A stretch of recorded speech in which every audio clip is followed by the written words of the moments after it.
ओम नमो भगवते वासुदेवाय। ओम नमो भगवते वासुदेवाय। ओम नमो भगवते वासुदेवाय। ओम नमो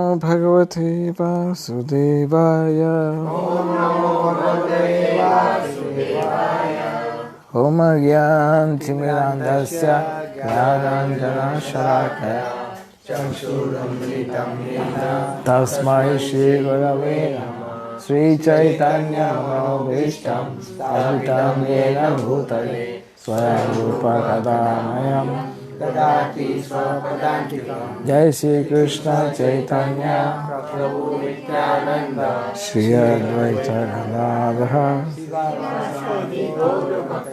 हरे कृष्ण हरे कृष्णा कृष्णा कृष्णा हरे हरे हरे राम राम राम।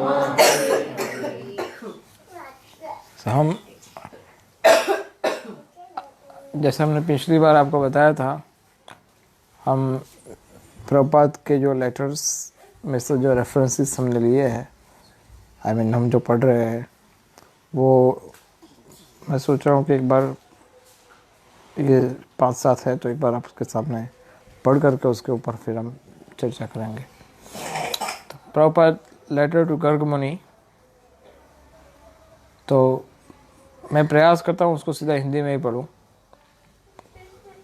प्रभुपाद जी ने गर्ग मुनि प्रभु को लिखा था उस समय, तो उन्होंने लिखा 1969 में,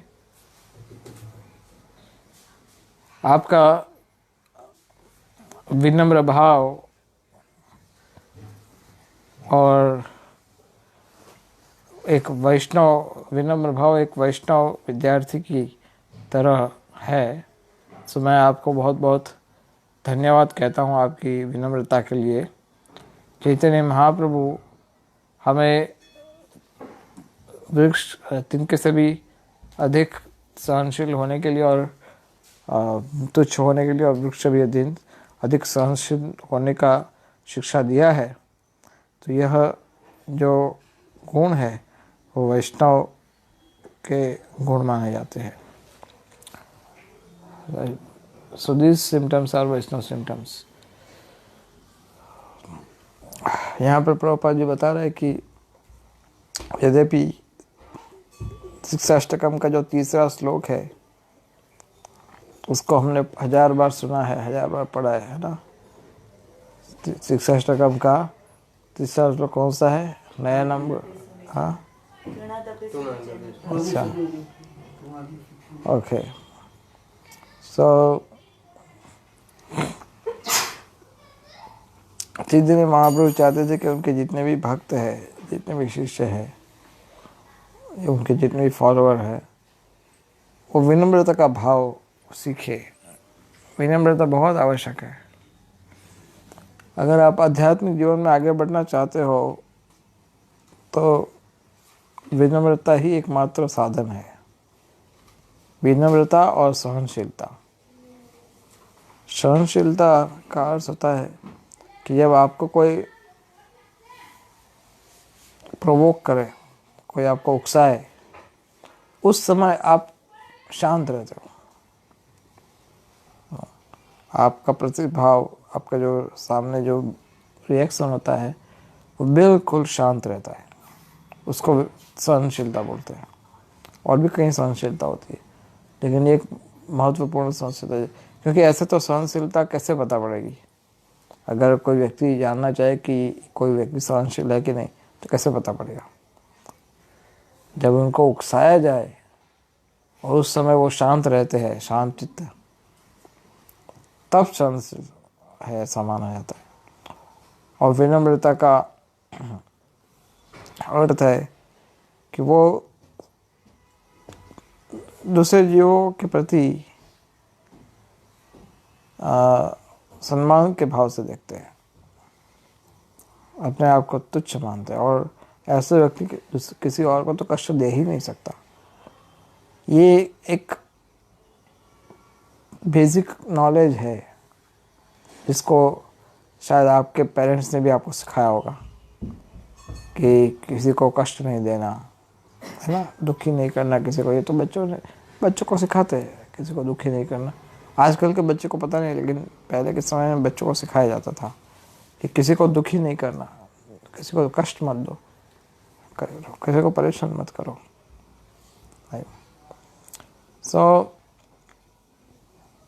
लेकिन वैष्णव आचार विचार में ये बहुत महत्वपूर्ण पार्ट है कि हमारे आचरण से हमारे कारण किसी व्यक्ति को कष्ट नहीं हो, इसका ध्यान रखें हम।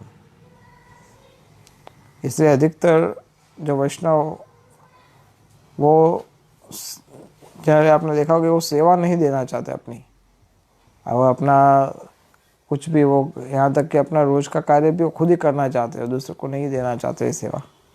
क्यों? क्योंकि वो ये नहीं मानते, ये दिखाना नहीं चाहते किसी को कि मैं सेवा नहीं, मैं तो बहुत नम्र हूँ, इसके लिए नहीं। वो ऐसा सोच रहे हैं कि मैं इतना तुच्छ हूँ, इतना पतित हूँ, तो मेरा कोई कार्य अगर करेगा भी तो उसका पुण्य नाश हो जाएगा, इसलिए मेरा कार्य नहीं करना चाहिए। तो आपको कई बार ऐसा लगता है कि ये सुनने में बड़ा अच्छा है, ऐसा बड़ी बहुत ही सुंदर सुनने वाली बातें है ये, लेकिन इसका आचरण हमें करना चाहिए। आचरण का अर्थ है कि सबसे पहले ये विश्वास होना आवश्यक है कि मैं तुच्छ हूँ। जो व्यक्ति तुच्छ होता है वो तो क्रोध कर ही नहीं सकता ना, कैसे कर सकता है? उसको अधिकार कौन सा है क्रोध करने का? तुच्छ व्यक्ति भला क्या क्रोध करेगा? किस मुंह से क्रोध करेगा? अगर कोई चींटी हाथी के सामने क्रोध करती है, कूदती है, गर्म होते, उससे क्या होगा? उससे क्या फर्क पड़ेगा? तो भगवान तो विभु है, हम अणु है, और सारे जीव, भगवान ने कहा कि वो मेरे अंश है, तुम्हारे अंश नहीं है। ममायो अंश जीव लोग, वो मेरे अंश है। ऐसा नहीं कि जब आप एक परिवार में आते हो तो एक आत्मा और 4 शरीर अलग हो जाते हैं, ऐसा कुछ नहीं होता है। ममायो अंश जीव लोग, वो सब मेरे अंश है भगवान का। तो अंश है तो फिर भगवान का वही भाव होता है जैसे पिता का अपने बच्चों के प्रति होता है। तो यहाँ भी हमें जो सॉन्ग गा रहे थे उसमें क्या गा रहे थे? मौसम पतित प्रभु नाही त्रिभुवन। ये सॉन्ग जब लिख रहे थे तो किसी को दिखाने के लिए नहीं कि देखो देखो मुझसे अच्छा कोई पतित नहीं है, इसके लिए नहीं। नरोत्तम दास ठाकुर वो कह रहे कि मैंने बहुत सोच विचार किया, ये भाव से लिख रहे कि मैंने बहुत सोच विचार किया, बहुत ही रिसर्च किया, एनालाइज किया, सब कुछ किया, उसके बाद मुझे पता पड़ा कि मुझसे अधिक पतित तो कोई मिला ही नहीं। मौसम पतित प्रभु नाही त्रिभुवन है, तीनों भुवन में। और फिर आगे कह रहे अगर आप ऐसा मानते हो कि मैं बहुत ज़्यादा पतित हूँ इसलिए मुझे कृपा नहीं करनी चाहिए, अगर आप ऐसा मानते हो तो मैं कहाँ जाऊँगा? फिर किसके पास जाऊँगा? और मैंने तो सुना है कि आपका नाम पतित पावन है ना? तो फिर आप पतित पावन, आपका नाम सार्थक कैसे होगा? अगर कोई पतित का उद्धार करोगे तभी तो सार्थक होगा ना। इसलिए मैं भाव तूफान में गिरा हूँ, और यहाँ पर जो साइक्लोन, जो हवा तेज चलती है, इसमें जो बड़े बड़े वो आते हैं स्ट्रोक, ये इससे मैं बड़ा भयभीत हो जाता हूँ। लेकिन श्री चरण तरानी दाने, आपके चरण कमल की रज का दान दीजिए और इस दास को भवसागर से पार कीजिए। वो नरोत्तम दास ठाकुर भाव प्रस्तुत करे, श्री चरण तरानी दाने दासे कर पार, मुझे पार कीजिए।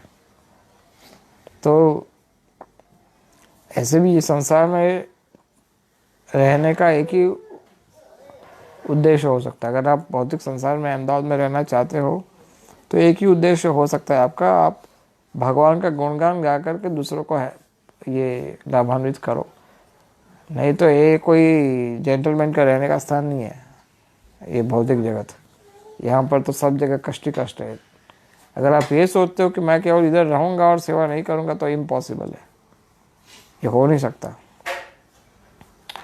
यहाँ इस शरीर में रहना है तो सेवा करो भगवान की, गुरु की, वैष्णव की। इतना अगर आप कर सकते हो तो आपका ये बेस्ट यूज़ हो जाएगा, ये शरीर का सदुपयोग हो पाएगा। नहीं तो ये शरीर का कोई, शरीर अपने आप में एक प्रॉब्लम है ना।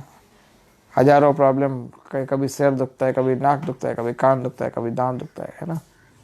हमेशा कोई ना कोई प्रॉब्लम आती रहती है। तो शरीर खुद अपने आप में एक प्रॉब्लम है। तो ये शरीर का सदुपयोग वही है कि आप भगवान की सेवा करो, अन्यथा यूजलेस। धन कमाना ठीक है, अच्छी बात है, धन कमाना चाहिए, लेकिन धन देने वाला तो एक ही व्यक्ति है ना, भगवान। इस बात को कई बार हम समझ नहीं पाते। कोई कहता है कि परिश्रम करेंगे तो भगवान फल देंगे, लेकिन जो आपके भाग्य में है वो तो आपको मिलने वाला है, तो कोई छीन नहीं सकता।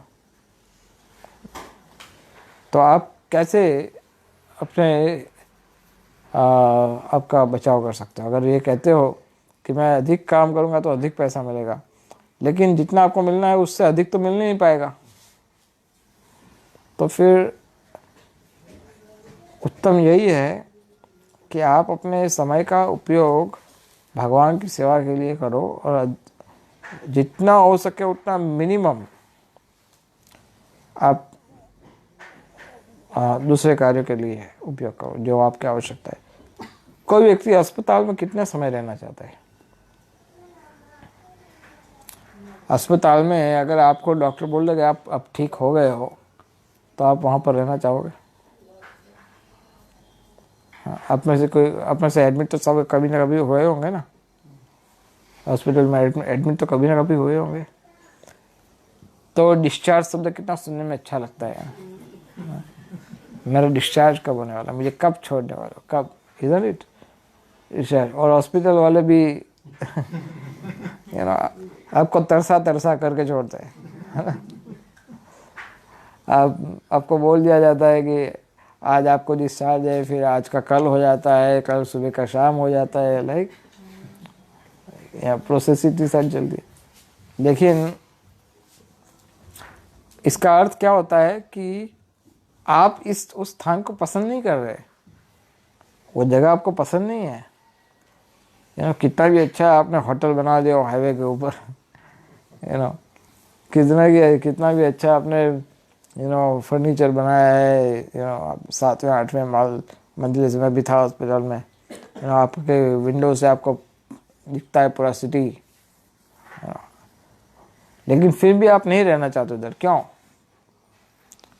क्योंकि वो स्थान अस्पताल है, it's not a fit for us. वो अपने रहने के लिए वो स्थान ठीक नहीं है। तो इसलिए भगवान के धाम में या भगवान के शरण में हमारे 24 घंटे हैं दिन में, तो 24 घंटे में से हमारा मन में यही विचार होना चाहिए कि कब मेरा डिस्चार्ज हो जाए ये सेवाओं में, ये रूटीन में, तो बाकी का जो दिन का जो 3-4 घंटा बचेगा शाम को या सुबह, उसमें मैं अपने घर में रहूँगा। घर के रहने का अर्थ क्या है? भगवान के चरणों में रहूँगा। तो ये आपको सोचना चाहिए भक्तों को कि हम भौतिक प्रवाह में ऐसे बह जाते हैं कि हम इसको समझ नहीं पाते। महाप्रभु तो बताया कि निरंतर हरि नाम होना चाहिए, निरंतर हरि नाम अगर नहीं कर सको तो कम से कम प्रयास तो करना चाहिए कि जितना हो सके उतना हम भक्तों की संगति में रहे, ग्रंथों को पढ़े। जो भक्त लोग घर पे रहते हैं उनके पास कौन से ऑप्शन है? आप में से बताएगा कोई, क्या क्या ऑप्शन है? जॉब, वर्किंग आवर्स जो है, धन कमाने के जो समय है, और जो गृह माताओं के लिए जो घर के जो कार्य है, जैसे कुकिंग करना, सफाई करना, इसको छोड़ करके जो समय बचता है उसमें कौन से कार्य हो सकते हैं आध्यात्मिक?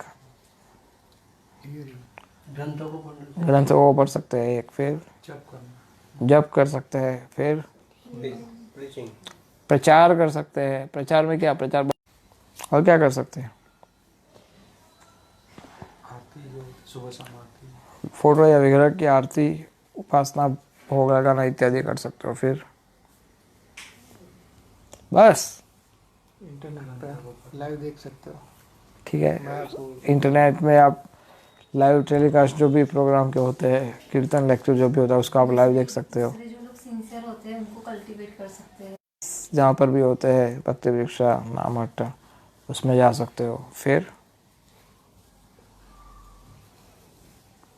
इतना ही हो सकता है बस, इससे अधिक कुछ नहीं हो सकता है। भगवान का स्मरण, स्मरण कर सकते हो, चिंतन कर सकते हो। और बोलिए, आप रिपीटेड बोल रहे हैं, एक आत्मा प्रभु, दर्शन प्रभु, रामरंजन प्रभु, माता जी बोले, गौरंग प्रभु बोले, बस पीछे सब चुप।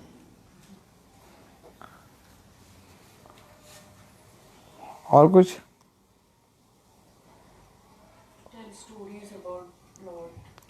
भगवान की स्टोरीज, कथा जो पास्ट टाइम्स है वो बच्चों को बता सकते हो या बड़ों को भी बता सकते हो। फिर और डिस्कशन, प्रश्न ये है कि जॉब का टाइम, जो अर्निंग टाइम है, और माताओं के लिए जो घर के काम के अलावा जो समय बचता है, उसमें क्या क्या हो सकता है?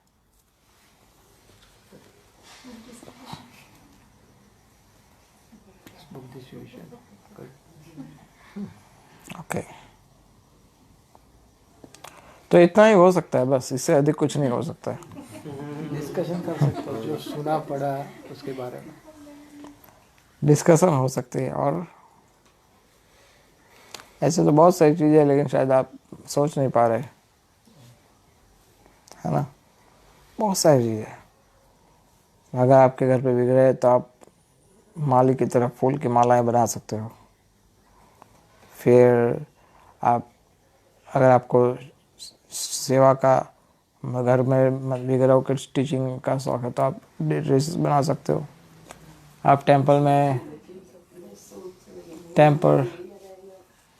टेंपल रिलेटेड सर्विसेज पे आप ले सकते हो। मंदिर में बात कर सकते हो कि मेरे पास फिर भी आधा घंटा दिन में बचता है, तो आप मुझे कोई सेवा दे सकते हैं, या फ़ोन करने की सेवा है, या फिर किसी भी प्रकार से घर में हो सके ऐसी कोई सेवा हो तो वो कर सकते हैं, राइट। फिर आप स्टडीज़ कर सकते हो अलग अलग प्रकार की, जैसे कि कोर्सेज होते हैं अलग अलग, तो कोर्सेज घर पे बैठ के कर सकते हो, ऐसा कोई बड़ी बात नहीं है। इसके अलावा भी बहुत सारी ऐसे कार्य है जिसका आप चाहो तो कर सकते हो। नवोदय भक्ति पूरा है ना। और एक महत्वपूर्ण कार्य कर सकते हो कि आप सोच सकते हो कि आपका आध्यात्मिक विकास अधिक तेजी से कैसे हो। आप सोच सकते हो, बस ये चीज़ मिसिंग था। ये इसके लिए हमें समय नहीं मिल रहा है, सोचने के लिए। आप सोच सकते हो कि मैं आगे कैसे बढ़ूं। दिन में अगर आप केवल 10 मिनट सोचने के लिए बिताइए, 10 मिनट तो आपको कहीं से भी मिल जाएगा, कहीं भी मिल जाएगा। 10 मिनट्स तो खाते खाते सोच सकते हो, है ना। प्रसाद पाते पाते सोचने में तो थोड़ी कोई प्रॉब्लम है। यहाँ तक कि आप, आपके रूटीन जो मॉर्निंग प्रोग्राम्स होते हैं, स्नान करना इत्यादि, वो करते करते भी सोच सकते हो, है ना। कि एवरीडे का प्लानिंग होता ही है कई बार। हाँ, लेकिन आगे लॉन्ग टर्म प्लानिंग, ये आज के दिन का प्लानिंग क्या करते हैं? एक दिन का प्लानिंग क्या। आज सुबह एक डिवोटी से मैं बात कर रहा था, एक भक्त का मैं कैलेंडर देखा, स्केड्यूल, एक पूरे साल का डेट वाइज स्केड्यूल है कि कहाँ पर कौन से दिन, कहाँ पर कौन सी ट्रेन होगी, कौन सा फ्लाइट होगा, कौन सी शहर में होंगे। एक एक दिन का 365 दिन का स्केड्यूल पूरा। आप सोचिए कितना सोचते होंगे डिवोटीज। सारी बुकिंग, सारा अरेंजमेंट, सारा विच सब्जेक्ट, पूरा कैलेंडर, आज सुबह मैं देख रहा था। तो मेरे कहने का तात्पर्य कि सोचो कि मैं आगे कैसे बढ़ सकता हूँ। क्या यही हमारा जीवन का क्या सीमा? हम सीमा तो खुद बनाते हैं कि हमारी ये सीमा है। तो सीमा क्यों बना रहे हो आप? आगे बढ़ने की कोई सीमा होती है क्या? कृष्ण भक्ति में आगे बढ़ने का कोई सीमा होता है? उसका कोई सीमा नहीं होता। सो मैं पढ़ लेता हूँ। मैं लास्ट टाइम भी मैंने बोला था पढ़ने के लिए, पर मैं पढ़ नहीं पाया। Okay, I read them in English itself. Krishna is so very merciful to those who are very humble in their attitude engaged in service of the Lord. The Lord Chaitanya advised, therefore one should be humble than the straw and the more tolerant than the tree. Thus be seriously engaged in glorifying the Lord. Thus, this world is very awful. Anyone is ready to create some disturbance, especially they are very much apt to disturb Krishna conscious person, because that is the way of demonic life. In order to protect us from the dangerous elements, we have to chant Hare Krishna Mahamantra regularly, being humbler than the straw and more tolerant than the tree. Then Krishna, who is Din Dayal, will bestow his mercy upon us. Letter to Din Dayal.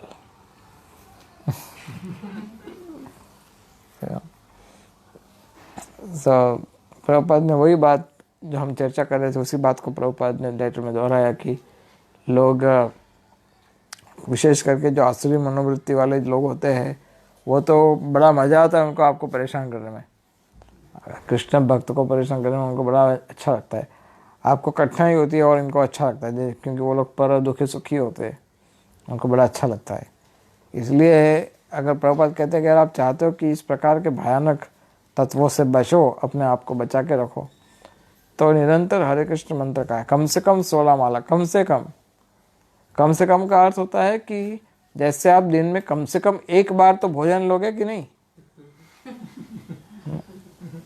एक बार तो ऐसे हो सकता है कि एकादशी के दिन fasting करो, लेकिन रूटीन में आप कम से कम एक बार तो भोजन लोगे ना, अनटिल अनलेस आप बहुत बड़े तपस्वी हो। एक बार तो आप भोजन, तो 2 बार लोगे तो कोई प्रॉब्लम नहीं है, अगर 3 बार लोगे तो भी कोई प्रॉब्लम नहीं है, लेकिन कम से कम एक बार तो लोगे ना। तो वैसे ही तो कम से कम 16 माला, अगर 32 करो तो कोई प्रॉब्लम नहीं है, 64 करो तो भी कोई प्रॉब्लम नहीं है, लेकिन कम से कम 16 तो करो। कुछ भक्त हर एकादशी को 64 माला करते हैं, हर एकादशी को 64 राउंड्स। तो आप सोचिए कि 16 तो कुछ भी नहीं है। तो प्रभुपाद इस बात को बल दे रहे हैं। फिर Prabhupada, you are good for everything but your attitude to remain good for nothing is very nice. A Vaishnava is always humble and meek, and he is never puffed up. Even he has got the highest qualities of demigods. Prabhupada ने एक letter लिखा उपेंद्र को। प्रभुपाद से, you are good for everything, but your attitude for good for nothing is very good. कि आप बहुत ही अच्छे हो, आपको बहुत सारी चीज़ आती है, बहुत गुणवान हो आप, लेकिन आपका एटीट्यूड है कि आपको कुछ भी नहीं आता और आप मन से ऐसा सोच रहे हो कि मुझे कुछ भी नहीं आता, मैं एकदम मूर्ख हूँ, मुझ में कोई गुण नहीं है। ये सोच रहे हैं। प्रभुपाद ने कहा कि ये तो एक वैष्णव हमेशा विनम्र रहता है और कभी भी पफ्ड अप, कभी भी अभिमानी नहीं होता है। This is the quality. व्यक्ति जितना गुणवान होता है उतना विनम्र होता है, और जब उसकी विनम्रता नहीं होती तो उसमें गुण नहीं है। इसका अर्थ, अगर वो व्यक्ति विनम्रता का पालन नहीं कर रहा है, इसका अर्थ है कि उसमें कोई अच्छे गुण नहीं है, और है भी तो बहुत कम। इसका अर्थ है कि जैसे एग्जाम्पल देता है ना, जिस वृक्ष के ऊपर अधिक फल होते हैं वो वृक्ष झुका हुआ होता है। तो जिस व्यक्ति में बहुत गुण होते हैं उसका व्यवहार विनम्र होता है। तो प्रभुपाद बहुत सुंदर दिया। फिर letter, one more letter. So we have to be very careful in understanding Krishna consciousness. To understand Krishna as he has spoken in Bhagavad Gita or in other Vedic literatures through the right sources of disciplic succession, that is the real knowledge. The idea is everyone should try to pace himself as if he doesn't know anything. His position is secure. But as soon as he says that I know everything and I was previously such and such, that is actually rascal. So I know that you are trying to know things from this real source and you are not puffed up like other fools who think that they know everything. Your humbleness is very much appreciated by me. Prabhupada कहते हैं, ये बहुत ही अच्छा letter है, हाँ, Janardan, letter to Janardan. Prabhupada ने कहा कि कृष्णा को समझना यथारूप शास्त्रों के आधार से, भगवद गीता के आधार से, और वो भी गुरु परंपरा के माध्यम से, यही वास्तविक ज्ञान है। अपने मन विचार से सीखना, अपने मन विचार से जानना ये ठीक नहीं है। प्रभुपाद कहते हैं कि हमेशा भक्त को ये सोचना चाहिए कि वो अभी भी स्टूडेंट है, उसको अभी नहीं आता कुछ। इसी तरह से कभी ये दिन तो कभी आता ही नहीं है कि मुझे आप सब आ गया, अब मुझे सब आता है, सब कुछ आता है, नहीं। इसका अर्थ ये भी नहीं होता है कि आप फिर आगे बढ़ो ही नहीं, पड़े रहो एक स्थान पे, इसका अर्थ नहीं होता। प्रभुपाद यहाँ पर कहते हैं कि जब व्यक्ति ये सोचता है कि उसको कुछ नहीं आता, तभी शिक्षा के सारे मार्ग खुल जाते हैं, तभी उसका स्थान सुरक्षित हो जाता है, नहीं तो असुरक्षित रहता है। प्रभुपाद ने फिर क्या कह दिया, जब कोई सोचता है कि आई नो एवरीथिंग, जब मैं सब कुछ जानता हूँ ऐसा सोचता है, और मैं पहले ऐसा ऐसा था, तो धूर्त है वो व्यक्ति, उसको कुछ आएगा नहीं, वो समझ नहीं पाएगा कुछ। Then one more letter to Advaita. As I have already said many times that we have to maintain two lines parallel, namely the path of Srimad Bhagavatam and the path of Pancharatriki. Srimad Bhagavatam is the path of Paramahansas and Pancharatra is path for neophyte. So the temple worship is necessary for the beginners, so that by following the regulatory principles such devotees become more and more purified and thus gradually come on platform to understand Srimad Bhagavatam. So we shall always keep this principle in view and maintain our centers on this standard. Recently I have received one Kalyan magazine in which our activities in the Western world have been very much appreciated. Especially they have appreciated my strong injunctions on the point of the following the four regulatory principles. So after describing our activities, the editor has remarked in one place that things are going very nicely at present, but it is God only who knows how it will continue in the future. This means that the Indians, this Kalyan looks like Jan Kalyan. So this means that the Indians or the rigid followers of the Vedic principles are doubtful about my American and European students about their sticking to these principles. So it is a God-sent warning for us so that we may not deviate from the above mentioned two lines of action, thus become subject to criticism by the opposing elements. Letter to Advaita. Prabhupada ने इस letter में ऐसा लिखा अद्वैत को कि दो मार्ग होते हैं, एक होता है भागवत मार्ग और एक होता है पंचरात्रिक मार्ग। पंचरात्रिक मार्ग का होता है विधि नियमों का पालन करना, 4:30 बजे उठ जाना, मंगला आरती नियमों का जो ये जितनी भी अर्चन विधि वगैरह हम जो करते हैं वो पंचरात्रिक मार्ग। और भागवत मार्ग का अर्थ होता है कि जो आगे बढ़े हुए भक्त हरि कथा सुनना, कीर्तन करना, ये सब भागवत मार्ग में आता है। तो प्रभुपाद चाहते थे कि सबसे पहले हमें नियमों का पालन करके अपने आप को शुद्ध बनाना चाहिए और फिर आगे सेकंड लेवल में आगे बढ़ना चाहिए। तो इस तरह से हमारा हृदय शुद्ध होगा, श्रीमद् भागवतम को समझ पाएंगे। प्रभुपाद ने फिर एग्जांपल लिया कि एक कल्याण करके एक मैगजीन प्रभुपाद के हाथ में आया था, जिसमें प्रभुपाद जी ने वहाँ के जो तंत्री थे उन्होंने ऐसा लिखा था कि ये बड़ा अच्छा है, भक्ति वेदांत स्वामी ने जो इस्कॉन का स्थापना किया और विशेष करके 4 नियमों का पालन करवा रहे हैं, वो तो बहुत ही अच्छी बात है। अमेरिकनों को और यूरोपियनों को 4 नियम का पालन करवा रहे हैं स्वामी जी। लेकिन फिर उन्होंने ऐसा लास्ट में लिखा कि केवल भगवान ही जाने कि ये कितना समय चलेगा, कितने समय तक ये कंटिन्यू रहता है। तो प्रभुपाद ने इसको कहा कि ये भगवान के द्वारा भेजी गई एक प्रकार की चुनौती है, हमें चेतावनी है, एक प्रकार की चेतावनी है कि हम अपने मार्ग से चलित ना हो, इसलिए हमें इसको कस के पकड़ कर रखना चाहिए और इसको स्ट्रिक्टली फॉलो करना चाहिए। जैसे 16 माला है तो 15 नहीं हो सकती कभी, हाँ। फिर जैसे 4 नियम है तो 3 नहीं हो सकता, आपको 4 का पालन करना ही पड़ेगा।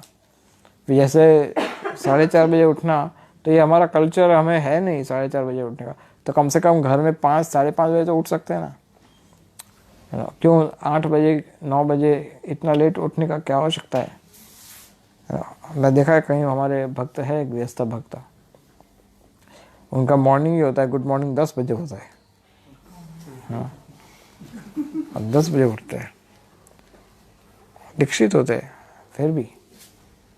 आप सोचिए 10 बजे उठते हैं, कुछ 9 बजे उठते हैं, कुछ 8 बजे। I mean what is this? कुछ इसका अर्थ बड़ा, हाँ उठाओ, नहीं तो 11 भी बज जाता। तो मीन्स कहने का तात्पर्य है कि जो भक्त नियम से जल्दी उठने का प्रयास नहीं करते, वो आध्यात्मिक जीवन के लिए ज़्यादा गंभीर नहीं है, ऐसा माना जाता है। ये आध्यात्मिक जीवन में गंभीर बनने का उद्देश्य एक ही है कि आप सोचिए, सिंपल सी बात है कि जो आपको सुख देने वाली चीज़ है उसके प्रति हम गंभीर नहीं हैं, और जो दुख देने वाली चीज़ है उसके प्रति हम गंभीर है। आप सोचिए कैसे हमें, किस प्रकार के विचार है हमारे। जिससे हमें कष्ट हो रहा है, जिससे हमें दुख मिल रहा है, उसके प्रति हम बड़े जिम्मेदार है, गंभीर है, बड़े सतर्क है।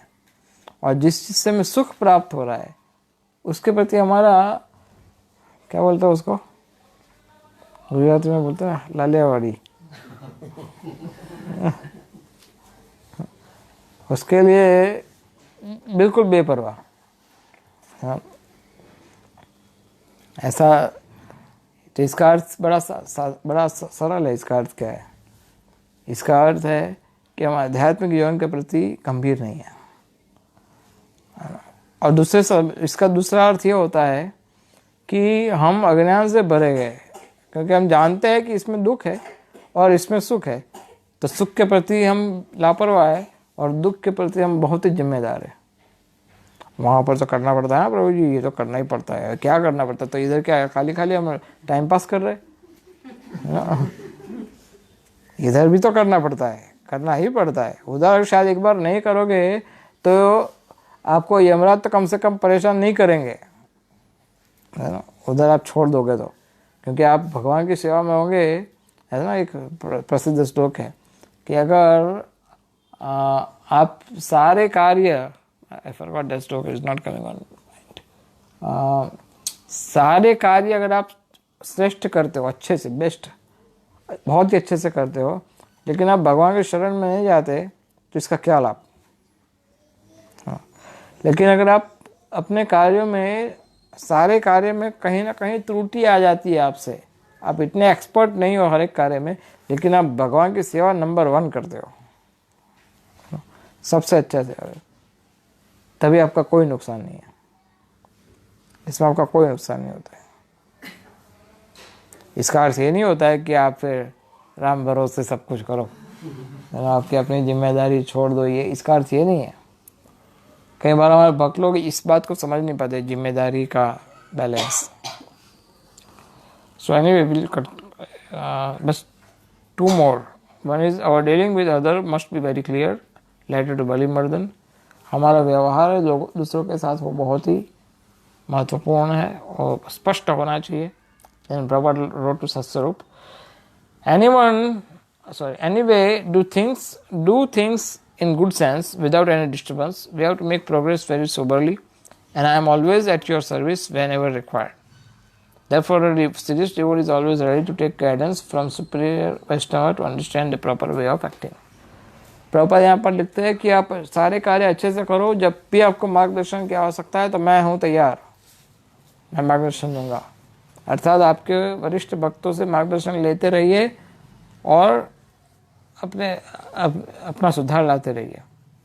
और last letter today we read letter to Sankarshan, but we should never steal anything like money, food, water, gasoline, etc. just to enhance our service to Krishna. That is too much dangerous, and if we are caught, then caught, then all our work is finished.